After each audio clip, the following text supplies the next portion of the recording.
বাসুব Datta listen, what I mean to say is স্যান্ডিদা তোমায় খুব ভালোবাসে, আর আমি জানি যে তুমিও স্যান্ডিদাকে খুব ভালোবাসো।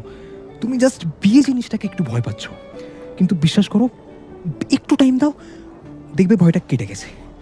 সত্যি দীপ, ভয়টা কি কাটবে?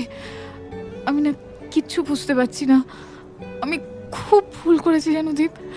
এখন আমার কি করা উচিত আমার কিচ্ছু মাথায় আসছে না। সন্দীপন আমি কোথায়? বলছি, দেখো তোমার জন্য সন্দীপনদা বাইরে ওয়েট করছে, তুমি চলো আমার সাথে। কিচ্ছু ভুল করনি। জীবন আমাদের প্রতিটা মুহূর্তে সুযোগ দেয় নতুন করে শুরু করার, নতুন করে হিরো বা নতুন করে ভিলেন হওয়ার সুযোগ দেয়। আজকের ভিলেন হতে পারে কালকের হিরো। কোথায় চলো আমার সন্দীপন? সাথে, কোথায় দীপ? বাইরে অপেক্ষা করছে। চলো প্লিজ, চলো, নিজেদের মধ্যে কথা বলে পুরোটা ঠিক করে নেবে। চলো প্লিজ। গভীর রাতের